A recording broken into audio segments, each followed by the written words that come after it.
হজ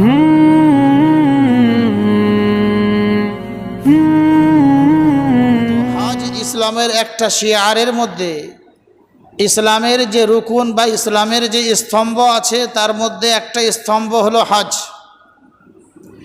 এই হজটাকে মানা প্রত্যেক মুসলমানের জন্য ফরজ, কিন্তু হজটা পালন করা, আদায় করা প্রত্যেক মুসলমানের জন্য ফরজ নয়।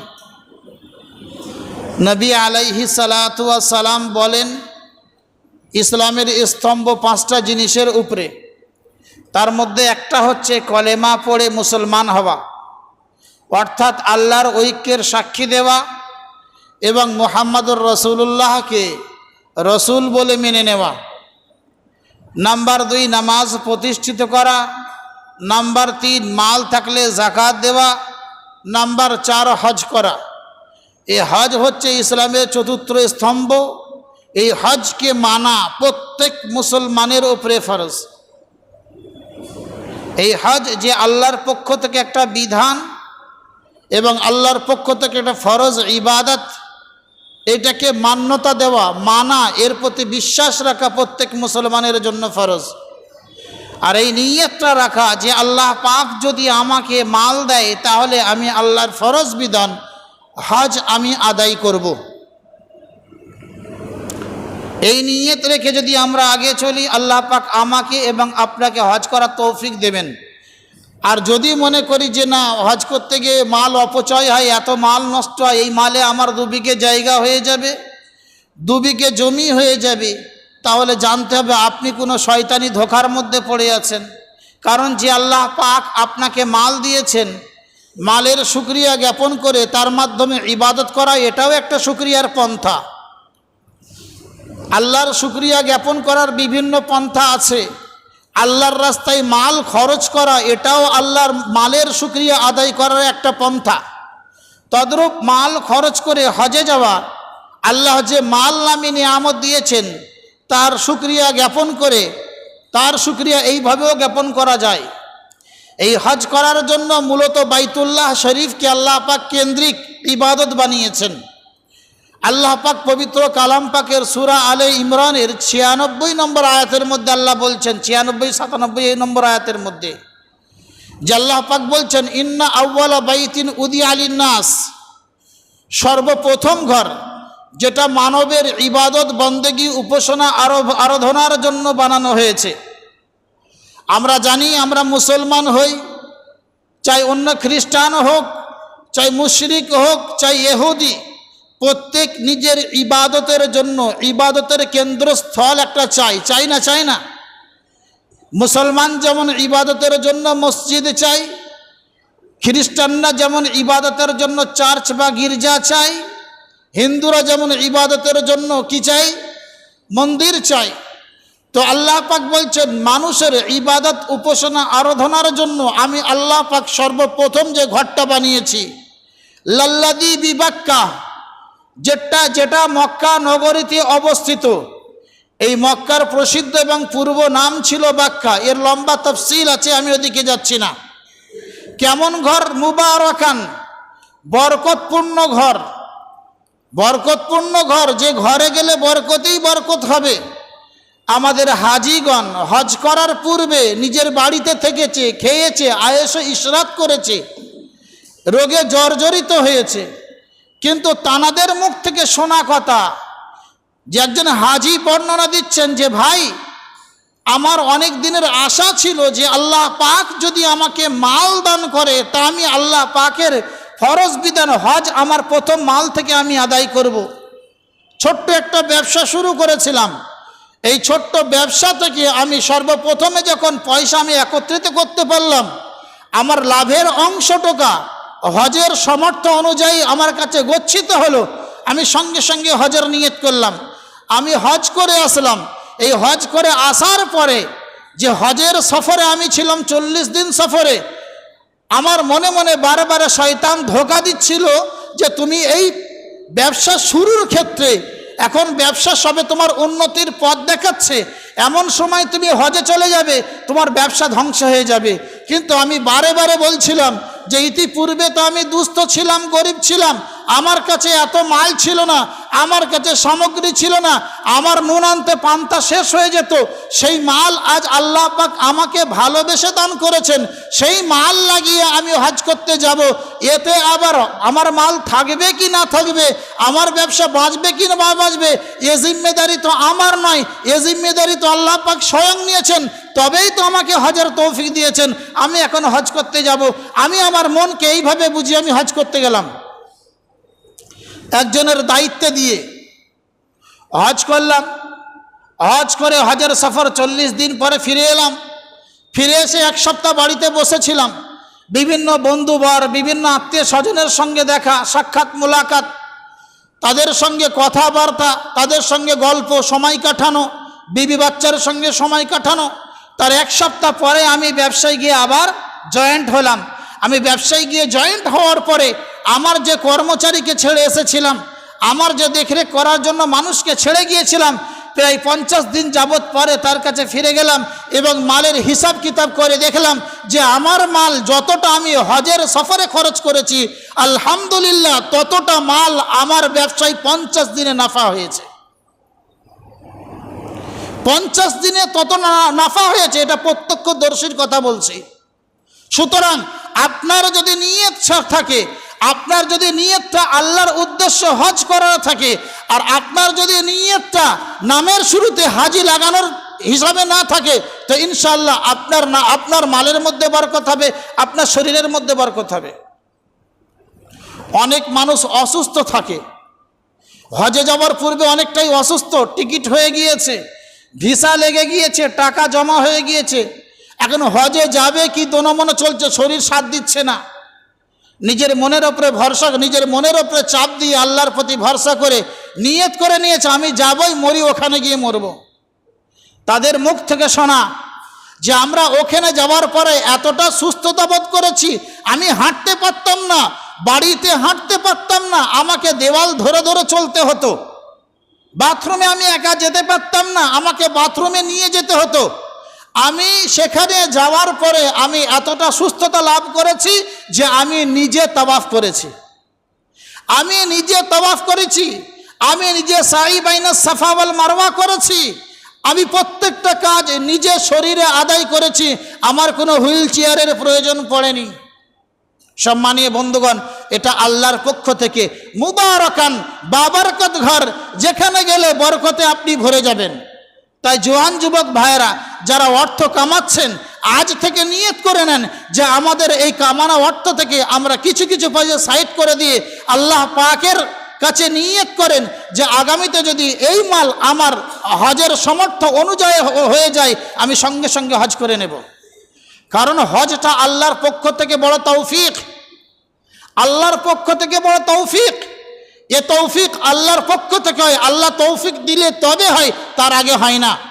নতবা ভারতবর্ষে পশ্চিমবাংলার বিভিন্ন স্থানে বিভিন্ন কোটি কোটি আরব আরব টাকার মালিক আছে, তারা এখনো পর্যন্ত হজ করতে পারেনি। বললেই বলে এক্ষুনি হজ করলে নামাজ কালাম পড়তে হবে, এই করতে হবে, ওই করতে হবে, একটু বয়স হোক তখন হজ করবে। খুনি তার আগে পটল তুলেছে, তার আগে তাকে মৃত্যুর পথে ঢলে যেতে হয়েছে। আপনি দেখেছেন হুজ্জাজে কেরামরা হজ করার পরে সম্পূর্ণ পরিবর্তন হয়ে আসে, তার জীবনের পৃষ্ঠাগুলো পরিবর্তন হয়ে যায়, পাল্টে যায়। খানায় কাবাকে দেখার পরে তার মনের আবেগ আতফুল্লাহ আরও বেড়ে যায়, আল্লাহর পরিচয় খুঁজে খুঁজে বেড়ায়। মাথায় টুপি না দিয়ে এহরামের কাপড়, বিনা সেলাইয়ের কাপড় পরিধান করে লাব্বাইকের ধ্বনি দিতে দিতে আল্লাহকে খুঁজে বেড়ায়। আর সেই সময় তাদের মনে হয় যে হতে পারে আল্লাহ পাকের নৈকট্য এমনভাবে লাভ করবো যেন আমাকে বাড়িতে না ফিরে যেতে হয়।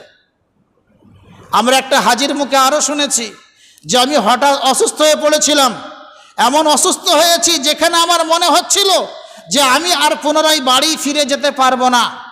তো আমি সেখানে মনকে বুঝিয়েছিলাম বাড়ি ফিরে যেতে না পারাটাও আমার জন্য সৌভাগ্যের বিষয় হবে। কারণ আল্লাহর রসুল তো বলেছেন যে ব্যক্তি হজে যাব হজ করবে আল্লাহ পাক তাকে মাসুম বানিয়ে দেবে। হতে পারে আল্লাহ পাক আমাকে ভালোবেসে হজে নিয়ে এসেছিল আর এখানে আমার গুনাহগুলো মুছে দিয়েছে আর পুনরায় গুনাহ করতে দেবেন না বলে আল্লাহর পক্ষ থেকে মৃত্যুর ফেরেশতা থেকে আমার প্রতি হাজির করে দিয়েছে। সম্মানীয় বন্ধুগণ, মুবারাকান ওয়া হুদাল লিল আলামিন, শেষ অংশে বলছে বিশ্ব জগতের জন্য হেদায়াত স্বরূপ, বিশ্ব জগতের জন্য হেদায়াত স্বরূপ। কিভাবে হেদায়াত স্বরূপ? খানায়ে কাবা তার জন্য হেদায়াত স্বরূপ, মাকামে ইব্রাহিম তার জন্য হেদায়াত স্বরূপ, হাজারে আসওয়াদ তার জন্য হেদায়াত স্বরূপ, হাতিমে কাবা তার জন্য হেদায়াত স্বরূপ, মুলতাজিম তার জন্য হেদায়াত স্বরূপ। এগুলো কাবাতুল্লাহর মাঝে বিভিন্ন অংশ আছে যেগুলো প্রত্যেকটা দেখার পরে, প্রত্যেকের পাশে দাঁড়িয়ে ইবাদত বন্দেগি করার পরে তার দিলের কাইফিয়ত পরিবর্তন হয়ে যায়, আর মনে মনে এমন কাইফিয়ত, এমন অবস্থা তৈরি হয়ে যায় যে আল্লাহ, এই জমিন থেকে তুমি আমাকে ফিরিয়ে নিয়ে যেও না, আর তুমি যদি ফিরিয়ে নিয়ে যাও তাহলে আমাকে গুনাহ থেকে দূরে রেখো। কিন্তু ভাগ্যের পরিহাস, মানুষ এই টাকা বোঝে না। মানুষ টাকা বিভিন্ন খাতে ব্যয় করছে।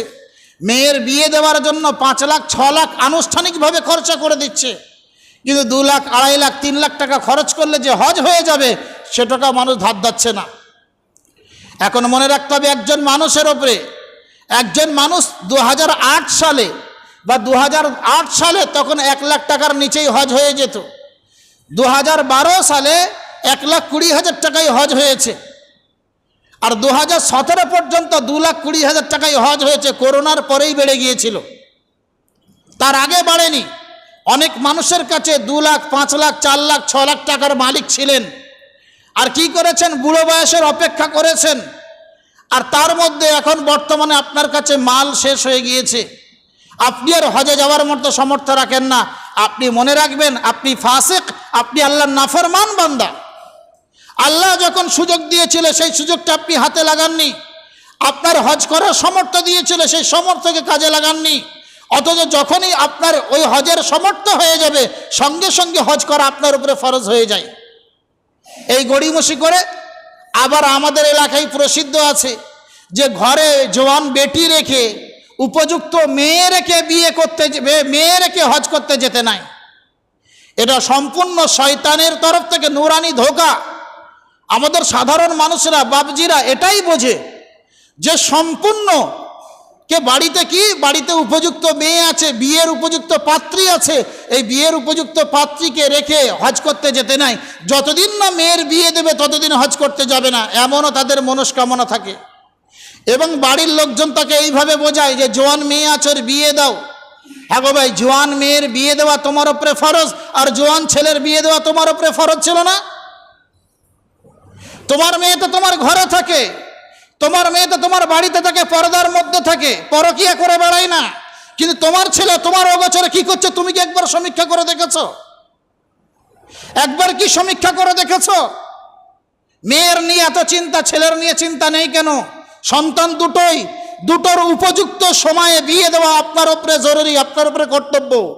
যদি আপনি আপনার কর্তব্য আদায় না করেন তাহলে মনে রাখবেন, আপনার ছেলে যদি আপনার কর্তব্য আদায় না করে, কিয়ামতের দিনে আল্লাহর কাছে আপনি নিজেই জবাবদিহি হবেন। ইতিপূর্বে বলেছিলাম, সাইয়্যিদুনা ওমর রাদিয়াল্লাহু তাআলা আনহুর যুগে একজন মানুষ গিয়ে ওমর রাদিয়াল্লাহু তাআলা আনহুকে শিকায়াত করছেন, আই খলিফাতুল মুসলিমিন, আই আমিরুল মুমিনিন, আপনার রাষ্ট্রকালে, আপনার রাজত্বকালে সন্তান পিতার অধিকার আদায় করবে না, এমন কি হতে পারে? আমিরুল মুমিনিন সাইয়্যিদুনা ওমর ইবনুল খাত্তাব রাদিয়াল্লাহু তাআলা আনহু জিজ্ঞাসা করেছিলেন, বিষয়টাকে একটু খুলে বল, আমি বুঝতে পারছি না। তাকে বুঝিয়ে বলেছিলেন, আমার সন্তান আমার খেয়াল রাখে না, আমার সন্তান আমার অধিকার আদায় করে না, আমার সন্তান আমার প্রতি লক্ষ্য রাখে না, এবং যদি প্রয়োজনে আমার সন্তানের কিছু মাল আমি ব্যবহার করি, সন্তান তাতে আপত্তি করে। সাইয়্যিদুনা ওমর রাদিয়াল্লাহু তাআলা আনহু রাগে গড়গড় করছেন আর বলছেন, আমি ওমর জমিনের বুকে বেঁচে থাকবো, সন্তান পিতার হক খর্ব করবে এটা আমি মেনে নিতে পারি না। যাও ডেকে নিয়ে এসো তোমার সন্তানকে। সন্তানকে ডেকে নিয়ে আসা হয়েছিল। সন্তানকে জিজ্ঞাসা করা হলো যে তুমি তোমার পিতার হক আদায় করো না, এটা কি সত্য? বলল, জাহাপানা হুজুর, আপনি আমার বিষয়ে তাড়াতাড়ি ফয়সালা নেবেন না, প্রথমে আমার কথাগুলো শুনবেন, তারপরে ফয়সালা নেবেন। তিনি জিজ্ঞেস করেছিলেন, হুজুর, সন্তানের প্রতি কি পিতামাতার কর্তব্য অধিকার রয়েছে, আর পিতামাতার উপরে সন্তানের অধিকার নাই? বলছে, অবশ্যই। বলছে সন্তানের প্রতি পিতামাতার অধিকার যদি থাকে, তো পিতামাতার উপরে সন্তানের অধিকার যদি থাকে, কোনটা আগে কোনটা পরে? ওমর রাদিয়াল্লাহু তাআলা আনহু বলেছিলেন, পিতামাতার উপরে যে সন্তানের অধিকার রয়েছে সেটা আগে, সেটা শিখিয়ে দিলে সন্তান তার অধিকার আদায় করতে বাধ্য হবে। বলছে তার মধ্যে কি? হযরতে উমর রাদিয়াল্লাহু তাআলা আনহুমা সেখানে বলেছিলেন, তিনটে বলেছিলেন, তিনটের মধ্যে একটা হচ্ছে এটাই যে সন্তান যদি সাবালেগ হয়ে যায়, সন্তান যদি উপযুক্ত হয়ে যায়, তাহলে সন্তানের সুপাত্রী দেখে, কুফু দেখে সেখানে বিয়ে দেওয়া। সেই দিন সন্তান বলেছিলেন, হুজুর পূর্বের দুটো অধিকার আদায় করেনি, আমার নাম রেখেছে জুহুল। জুহুল শব্দের অর্থ হলো গোবরি পোকা। আমার নাম রেখেছে জুহুল, আমার আমাকে শিক্ষা দেয়নি, দিনের শিক্ষার আশেপাশেও যেতে দেয়নি। আর নাম্বার 3, আমার বিবাহ দিয়েছে একজন মেথরের মেয়ের সঙ্গে। হুজুর আমি কি মেথরের মেয়ের যোগ্য? সাইয়্যিদনা ওমর রাদিয়াল্লাহু তাআলা আনহু সেই দিন খামোশ হয়ে গিয়েছিলেন, বলেছিলেন প্রত্যেকের অধিকার আদায় করো। তাই আমাদেরকে সজাগ হতে হবে যে মেয়ে সাইনা হলে হজে যেতে নেই, এ মশলা আমাদেরকে বাদ দিতে হবে। যখনই আমাদের মাল হয়ে যাবে, হজে যাওয়ার সামর্থ্য আমাদের হাসিল হয়ে যাবে, সঙ্গে সঙ্গে হজের নিয়ত করে আমাকে হজে চলে যেতে হবে। নতবা যদি এই মাল রেখে আমি এই মালকে ব্যবহার করে আগামী ভবিষ্যতে যদি হজের মৌসুম পার করে আমি মারা যাই, তাহলে কিন্তু আমি আল্লাহর নজদিক ফাসিক এবং ফাজির হব, আল্লাহর একটা ফরজকে তারাক্কারি হব। দ্বিতীয় আয়াতের মধ্যে আল্লাহ বলছেন, ফিহি আয়াতুম বাইয়িনাত, ফিহি আয়াতুম বাইয়িনাত মাকামু ইব্রাহিম। সেই কাবাতুল্লাহর মধ্যে আর কি আছে? প্রকাশ্য নিদর্শন আছে। তার মধ্যে একটি বিশেষ নিদর্শন হলো মাকামে ইব্রাহিম। মুফাসসিরিনগণ এই মাকামে ইব্রাহিমকে ইমের সঙ্গে আরও অন্যান্য বিশেষ বিশেষ মাকামকে গণনা করেছেন। যে আল্লাহ পাক কাবাতুল্লাহর মধ্যে, কাবাতুল্লাহর মসজিদে হারামের মধ্যে যে নিদর্শনগুলো রেখেছেন, তার মধ্যে একটা তো মাকামে ইব্রাহিম অবশ্যই। দ্বিতীয় হচ্ছে মাকামে ইব্রাহিমের ওই পাথরটা, যে পাথরের উপরে পা রেখে ইব্রাহিম আলাইহিস সালাতু ওয়াস সালাম দাঁড়িয়ে বাইতুল্লাহ শরীফের দেওয়ার বানিয়েছিলেন। হযরত ইব্রাহিম আলাইহিস সালাতু ওয়াস সালাম ওই পাথরের উপরে দাঁড়িয়ে বাইতুল্লাহ শরীফের দেওয়ার করাকালীন আল্লাহ পাকের হুকুমে পাথর নরম হয়ে গিয়ে ইব্রাহিম আলাইহিস সালাতু ওয়াস সালামের পায়ের ছবি সেখানে অঙ্কন হয়ে গিয়েছিল, যেটা আজও হুজ্জাজে কেরামরা দেখে আসেন, হাজিগণ দেখে আসেন। বলছেন এটাও একটা নিদর্শন, যেহেতু পাথরের উপরে আপনি যত ভারী জিনিস চাপিয়ে দেন সেখানে তার নিশানা পড়ে না, কিন্তু নিশানা ওই সময় পড়ে যে সময় আল্লাহ পাকের হুকুমে পাথরকে নরম করা হয়। তো ইব্রাহিম আলাইহিস সালাতু ওয়াস সালাম যখন ওই পাথরের উপরে দাঁড়িয়ে কাবাতুল্লাহর দেওয়ার নির্মাণ করছিলেন, তো পাথরকে আল্লাহ পাক হুকুম দিয়ে ইব্রাহিমের পায়ের ছবি পাথরের মধ্যে নিয়েছিলেন। সে ছবি আজও পর্যন্ত তার মধ্যে জলজল করে ভাবছে। হযরত মূসা আলাইহিস সালাতু ওয়াস সালাম পাথরে বাড়ি মেরেছিলেন, লাঠি মেরেছিলেন, সে পাথরের মধ্যে এখনো পর্যন্ত তার নিদর্শন, তার লাঠির ছাপ এখনো পর্যন্ত আছে। অথচ লাঠি, পাথরের গায়ে লাঠি মারলে সেখানে কোনো ছাপ বসে না। আমরা নিজেরা মেরেও দেখি। এগুলো আল্লাহর পক্ষ থেকে নিদর্শন হিসাবে রেখেছেন। 3 নম্বর নিদর্শন বলেছেন হাজারে আসওয়াদ, জান্নাতি পাথর, যে পাথরকে আল্লাহ পাক জান্নাত থেকে পাঠিয়েছিলেন আমার আপনার মতো গুনাহগারদের গুনাহকে শোষণ করার জন্য। যে পাথরকে বসানো নিয়ে কুরাইশদের মধ্যে একটা বড় মতবিরোধ হয়েছিল। যখন কাবাতুল্লাহকে পুনর্নির্মাণ করা হয়, এই পুনর্নির্মাণের সময় কুরাইশরা যখন পুনর্নির্মাণ করেন, তখন এই কাবাতুল্লাহর যে পাথর হাজারে আসওয়াদ, যেটাকে হাজিরা চুম্বন দেওয়ার জন্য নিজের প্রাণ উৎসর্গ করে দেয়। অনেক হুজ্জাজে কেরামের মুখ থেকে শোনা যে তানারা দেখেছেন যে হাজারে আসওয়াদকে চুমু দিতে গিয়ে এত ভিড় যে মানুষ পড়ে পাপিষ্ঠ হয়ে মারাও গিয়েছে। যে হাজারে আসওয়াদের এদিকে হাত দিয়ে ইস্তেলাম করলে, চুমু করলে আল্লাহ পাক বান্দার সমস্ত গুনাহ ওই পাথরের মাধ্যমে ক্ষমা করে দেন। এত মূল্যবান পাথর। এই পাথরকে কুরাইশরা কে ওই পাথরটা স্থানান্তর করবে সে নিয়ে মতবিরোধ হয়েছিল। জানার হাতে স্থানান্তর করা হয়েছিল। তিনি এমন তেমন ব্যক্তি নয়, তিনি আমার আপনার রসুল সরওয়ারে কায়নাত ফখরে দো আলম জনাবে মুহাম্মদুর রাসূলুল্লাহ সাল্লাল্লাহু আলাইহি ওয়াসাল্লাম। তিনি এখনো নবী হননি। নবী হওয়ার পূর্বেই আরবের মানুষরা সেদিন বিচার করেছিল ওনার হাত বরাবর এটা ওখানে স্থানান্তর করা হোক। আল্লাহর রসুল সাল্লাল্লাহু আলাইহি ওয়াসাল্লাম আরবের সর্দারকে সম্মান জানিয়ে বলেছিল প্রত্যেক কবিলার একটা একটা সর্দার আসুক, আর একটা চাদরের মধ্যে পাথরটা তুলে আমি রেখে দিই, আর সমস্ত কবিলার মানুষরা, সমস্ত গোত্রের মানুষরা ওই পাথরের কোনা, ওই চাদরের কোনা ধরে ধরে ওই পর্যন্ত নিয়ে যাক, আবার আমি ওখান থেকে তুলে স্থানান্তর করে দেব। সকলকে মর্যাদা দান করেছিলেন, কারোর মর্যাদা ক্ষুণ্ণ করেননি। এই ছিল আমার আপনার রসুল। বর্তমান সময়ে আমরা কিন্তু সুযোগ পেলে কেউ কারোর মর্যাদা হরণ করতে দেরি করি না, অথচ রসুল্লাহ সাল্লাল্লাহু আলাইহি ওয়াসাল্লাম ইসলাম নবী হওয়ার পরে যেমন 23 বছর মেহনত করেছেন, নবী হওয়ার পূর্বে ও 23 বছর মেহনত করেছেন, এবং তিনি পূর্ণাঙ্গ একটা সংগঠন চালিয়েছিলেন। মনে রাখতে হবে, আল্লাহ নবী সাল্লাল্লাহু আলাইহি ওয়াসাল্লামের যখন 17 বছর বয়স, তিনি একটা সংগঠন করেছিলেন হিলফুল ফুজুল। সেখানে মানুষের সঙ্গে ব্যবহার, মানুষের সঙ্গে আচরণ, লেনদেনের ব্যবহার, পারিবারিক ব্যবহার, দুস্থ মানুষদের সাহায্যের জন্য পাশে দাঁড়িয়ে যাওয়া, গরিব যারা আছে তাদেরকে সাহায্যের জন্য পাশে দাঁড়িয়ে যাওয়া, যাদের মধ্যে বিবাদ হয়ে গিয়ে তাদের মধ্যে মীমাংসা করা, এই সমস্ত কাজ আল্লাহ রসুল সাল্লাল্লাহু আলাইহি ওয়াসাল্লাম করেছেন। এবং রসুল হওয়ার পরে এই কথারই আল্লাহ রসুল আর নির্দেশ দিয়েছেন। রসুল বলেছেন, সিলমান কথা আকা ওয়াফু আম্মান দলামাকা ওয়াহসিন মান আসা ইলাইকা। আল্লাহ রসুল বলেছেন, যে আত্মীয়তা বিচ্ছেদ করে তুমি তার সঙ্গে আত্মীয়তা বন্ধন করো। সিলমান কথা আকা ওয়াফু আম্মান দলামাকা, ওই ব্যক্তিকে ক্ষমা করো যে ব্যক্তি আপনার উপরে জুলুম করেছে। ওয়াহসিন মান আসা ইলাইকা, ওই ব্যক্তির সঙ্গে উত্তম আচরণ করো যে ব্যক্তি তোমার সঙ্গে খারাপ আচরণ করেছে। যদি আপনি উত্তম আচরণ, খারাপ আচরণের বদৌলতে উত্তম আচরণ করেন, তো একদিন তার ভুলটা ভেঙে গিয়ে সে আপনার পায়ে ধরে ক্ষমা চেয়ে নেবে। রাসূলুল্লাহ সাল্লাল্লাহু আলাইহি ওয়াসাল্লামকে যতক্ষণ মানুষ বুঝতে পারেনি ততক্ষণ মানুষ ভুলের মধ্যে ছিল। যখন তারা প্রত্যক্ষদর্শী হয়ে রাসূলুল্লাহ সাল্লাল্লাহু আলাইহি সাল্লামের আদর্শকে দেখেছেন, রাসূলুল্লাহ সাল্লাল্লাহু আলাইহি সাল্লামের ব্যবহারকে দেখেছেন, রাসূলুল্লাহ সাল্লাল্লাহু আলাইহি সাল্লামের সাহাবীদের সঙ্গে আচরণকে দেখেছেন, সঙ্গে সঙ্গে সে নিজের দিনকে ভুলে গিয়েছে, নিজের বদনিয়তকে ছেড়ে দিয়েছে, নিজের মালকে ভুলে গিয়ে আল্লাহ রসুলের কদমে এসে নিজের জানকে উৎসর্গ করেছে। গত সপ্তাহে বলেছিলাম সুমামা ইবনে উসাল রাদিয়াল্লাহু তাআলা আনহুর কথা। ইয়ামামার অধিপতি ছিলেন, ইয়ামামার রাজপুত ছিলেন, এবং ইয়ামামা থেকে তিনি উমরা করার নিয়তে তিনি ওখান থেকে ইয়ামামা থেকে মক্কায় যাওয়ার নিয়তে বেরিয়েছিলেন। আল্লাহ রসুলের ঘোড় বাহিনী সাহাবায়ে কেরাম রাদিয়াল্লাহু তাআলা আনহুমের হাতে বন্দী হয়েছিলেন। রাসূলুল্লাহ সাল্লাল্লাহু আলাইহি ওয়াসাল্লামের দরবারে যখন তানাকে নিয়ে আসা হলো, আল্লাহ রসুল সাল্লাল্লাহু আলাইহি ওয়াসাল্লাম 3 দিন যাবত তাকে মসজিদে নববীর সুতনের সঙ্গে বেঁধে রেখেছিলেন। এবং মসজিদে নববীর সুতনের সঙ্গে বাঁধার একমাত্র উদ্দেশ্য ছিল যাতে করে মুসলমানের চরিত্র সম্পর্কে, বর্তমান যেমন আমার হিন্দু ভাইয়েরা ধোকায় পড়ে যাচ্ছে মুসলমানের চরিত্র সম্পর্কে, তদ্রূপ ওই জামানার মুশরিকরা তাদের মধ্যে ধোকা ছিল যে মুসলমানের চরিত্র হয়তো ভালো নয়, মুসলমানের ব্যবহার হয়তো ভালো নয়, মুসলমান হয়তো টেররিজমের সঙ্গে সম্পর্ক রাখে।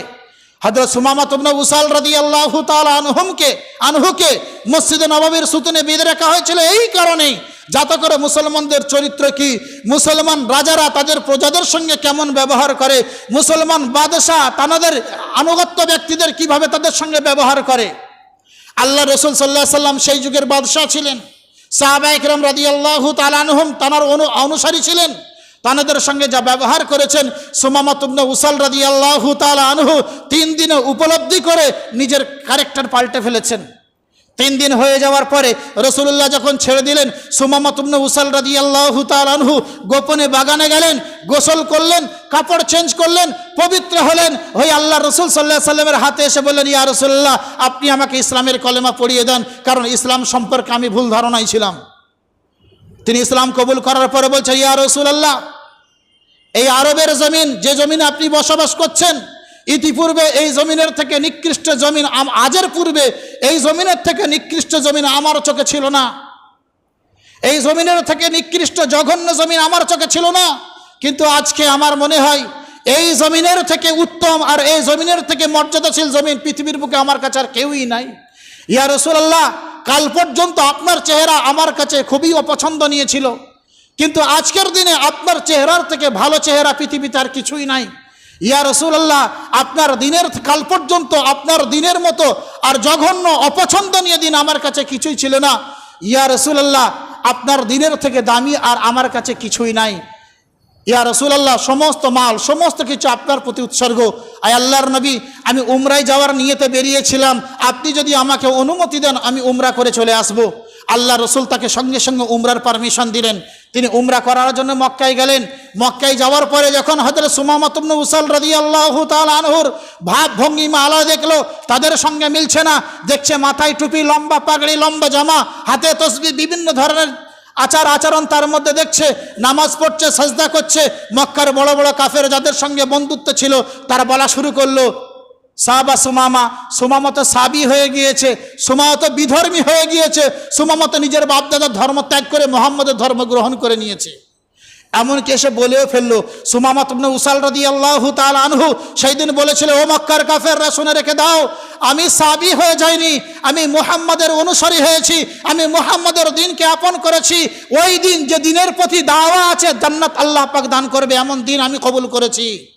শুনে রেখে দাও, তোমাদের সঙ্গে বন্ধুত্ব ছিল বটে, ইয়ামামা থেকে তোমাদের জন্য খোরপোশ, ইয়ামামা থেকে তোমাদের জন্য শস্যদ্রব্য পাঠানো হতো, তবেই তোমরা খেয়ে বাঁচতে। আজ পর্যন্ত যে টাকা পাঠিয়েছ ওই টাকায় বাস করো।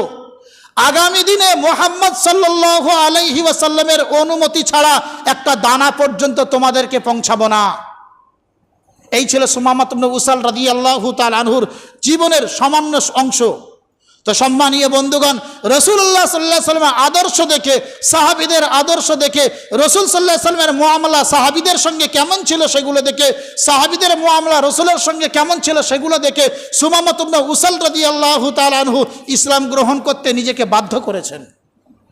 আজ আমাদের আখলাক চরিত্র এতই পরিবর্তন হয়ে যাচ্ছে, যেগুলো দিন নয় সেগুলো দিন বলে আমল করছি, আর যেগুলো দিন সেগুলো পিছনে ফেলে দিচ্ছি। হজ করার বিষয় বললাম যে হজ করার বিষয়, মাল থাকলে হজ ফরজ হয়ে যাবে, কারণ আল্লাহ পাক বলছেন, ওয়ালিল্লাহি আলান নাসি হিজ্জুল বাইতি মান ইসতাতা ইলাইহি সাবিলা, যে মানুষের উপরে আল্লাহর জন্য বাইতুল্লাহর হজ করা ফরজ, মান ইসতাতা ইলাইহি সাবিলা, ওই সমস্ত ব্যক্তির জন্য যারা কাবাতুল্লাহ পর্যন্ত পৌঁছাতে এবং ফিরে আসতে সক্ষম। অথচ আমরা বলছি, আমার ঘরে জওয়ান বেটি আছে, তার বিয়ে না দেওয়া পর্যন্ত আমি যেতে পারছি না, বিয়ে ঠিক হয়ে যাক, বিয়ে হয়ে যাক তারপরে যাব। কারণ বিয়েতে 5 লাখ 7 লাখ 10 লাখ 12 লাখ খরচ করব, ধুমধাম করে হারাম পন্থায় বিয়ে দেব, সুন্নত পন্থা মানব না, আর হারাম পন্থায় বিয়ে দিয়ে ভিখারি সেজে যাব, 2 দিন পরে ঋণ করব, 4 দিন পরে হজগুলি মেরে দেব। তাই আমরা আমাদের নিয়তকে পাল্টে নিই, আমরা আমাদের মনস্কামনাকে পাল্টে নিই। আল্লাহ পাক যে আল্লাহ আজ আমির বানিয়েছেন, কাল ভিখারি করতে দেরি হবে না। তাই ভিখারি হয়ে যাওয়ার আগে ইমারতকে বাকি রাখার জন্য আল্লাহর দিকে ঢলে পড়ি, ইনশাআল্লাহ আল্লাহ পাক আমাকে এবং আপনাকে কবুল করবেন। আর যদি আমরা গড়িমসি করে কাটিয়ে দিই, অবহেলায় কাটিয়ে দিই, আর মৃত্যু যদি এসে যায়, কারণ মৃত্যু তো অবধারিত, ফাইদা জা আজালুহুম লা ইস্তাখিরুনা সাআতাম ওয়া লা ইস্তাকদিমুন, মৃত্যুর সময় হয়ে গেলে 1 সেকেন্ড পর্যন্ত পরিবর্তন হবে না, দেরি হবে না, যে সময় সে সময়, কিন্তু সময়টা আপনাকে জানিয়ে দেওয়া হয়নি। তাহলে কখন আসবে তার আসার আগে আপনাকে তৈরি করতে হবে। আর যদি তৈরি না করেন তাহলে আফসোস ছাড়া আর কিছুই নাই। আল্লাহ পাক আমাকে এবং আপনাকে সকলকে আমল করার তৌফিক দান করুন। আমিন। আখির দাওয়ানা আনিল হামদুলিল্লাহি রাব্বিল আলামিন।